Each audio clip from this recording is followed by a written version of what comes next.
U današnjem video radu objavljujem vest da ruske vazdušno-kosmičke snage dobijaju vođenu raketu tipa vazduh-vazduh sa nuklearnom bojevom glavom koja je značajno moćnija u uništavanju ciljeva u vazduhu u odnosu na rakete sa konvencionalnom bojevom glavom. Naime, kako se navodi u izveštaju odbrambene obaveštene agencije DIA oružanih snaga Sjedinjenih Američkih Država, ruske vazdušno-kosmičke snage su počele da uvode prvu klasu raketa vazduh-vazduh sa nuklearnom bojom glavom. U proceni pretnji u svetu za 2025. godinu Američke odbrambene obaveštene agencije DIA se navodi da Rusija proširuje svoje nuklearne snage dodavanjem novih sposobnosti, uključujući nuklearne rakete vazduh-vazduh i nove nuklearne sisteme. U navedenoj proceni se ne precizira određeno oružje, ali takva bojeva glava bi svakako bila upotrebljena na raketi vazduh-vazduh za dejstvo van vizualnog dometa, kao što je raketa Vimpel R-37 ili neka druga kao raketa KS-172 dugog dometa. Trenutno raketa tipa vazduh-vazduh dugog dometa R-37 čini glavno naoružanje aviona presretača MiG-31. Tokom 50. i 60. godina prošlog veka, rakete vazduh-vazduh sa nuklearnom bojom glavom smatrane su efikasnim načinom za uništavanje talasa neprijateljskih bombardera. Dok su i Sjedinjene Američke Države i bivši Sovjetski savez nekada razmeštali rakete vazduh-vazduh sa nuklearnom bojom glavom kao što su AR-2 i AIM-26 američkih vazduhoplovnih snaga, činilo se da poboljšano navođenje raketa vazduh-vazduh srednjeg do dugog dometa otklanja potrebu za tako moćnim oružjem.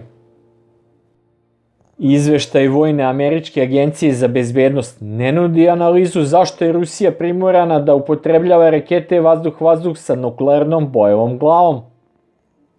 Raketa R-37M je proizvod projektantskog biroa za rakete Vimpel, razvijene za strateški presretač MiG-31, pre nego što je kasnije usvojena i za naoružanje višenamenskih borbenih aviona Su-30SM i Su-35S, kao i za stealth borbeni avion Su-57. Pre sukoba u Ukrajini, u kojem raketa R-37M očigledno predstavlja značajnu pretnju ukrajinskim vazduhoplovnim snagama, primjerci ove rakete su se veoma retko viđali u upotrebi. Iako ostalo malo poznato u vezi sa klasom vođenih raketa tipa vazduh-vazduh, uveliko se očekuje da će to biti nova varijanta rakete R-37M, koja je prvi put predstavljena sredinom 2010-ih. R-37M nosi veoma veliku bojevu glavu od 60 kg, oko 3 puta veću od onih koji su obično integrisani u rakete vazduh-vazduh, što obezbeđuje veći kapacitet za integraciju minijaturizovane nuklearne bojeve glave. Ako je avioni presretači MiG-31BM lansiraju sa velikih visina i velikom brzinom, raketa može da gađa ciljeve udaljene do 400 km. R-37M je najbrža poznata klasa raketa vazduh-vazduh na svetu sa brzinom od 6 maha i ima drugi najveći domet u svetu koje je nadmašila samo kineska eksperimentalna raketa PLXX. Dovoljno je da raketa vazduh-vazduh manevarski može da neutrališe male borbene avione, ali integracija nuklearnih bojevi glava u raketi R-37M omogućila bi jednom ruskom višenamenskom borbenom avionu ili avionu presretaču da neutrališe kompletne eskadrile protivničkih ciljeva u vazduhu, čitave salve krstarećih raketa ili velike rojeve dronova, pri čemu bi svaki presretač MiG-31BM ili borbeni avion Su-35 mogao da nosi 4 rakete. Postavljanje raketa vazduh-vazduh sa nuklearnom bojevom glavom prati širi trend u ruskim oružanim snagama ka korišćenju nuklearnih sredstava za asimetrično suprotstavljanje mnogo većim protivničkim oružanim snagama NATO saveza.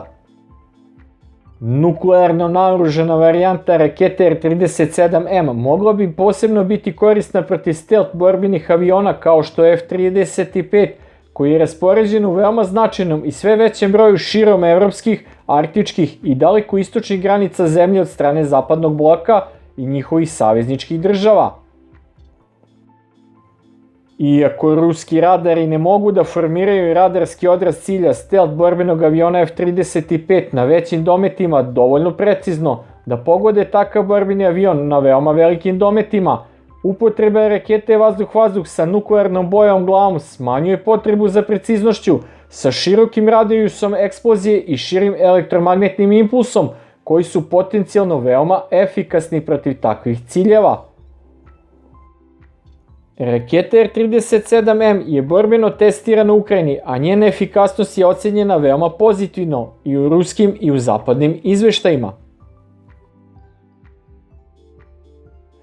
Prema za sada zvanično nepotvrđenim informacijama, ova raketa je bila uzrok više obaranja ukrajinskih borbenih aviona sa velikih udaljenosti, tako da platforma za njihovo lansiranje, kao što je avion MiG-31, ne mora ulaziti u vazdušni prostor Ukrajine i time se izložiti dejstvu protivničke protivvazduhoplovne odbrane.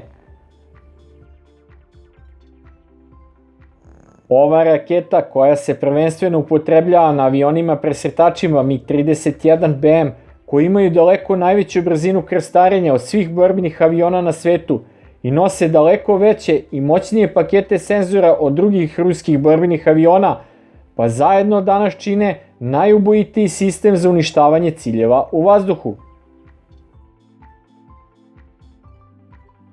Sve u svemu, podatak da su ruske vazduhoplovne snage počele da opremaju svoje najmoćnije rakete tipa vazduh-vazduh sa nuklearnim bojevim glavama govori da se ruske oružane snage spremaju za direktan sukob sa mnogo moćnijim protivnikom nego što je to ukrajinsko ratno vazduhoplovstvo.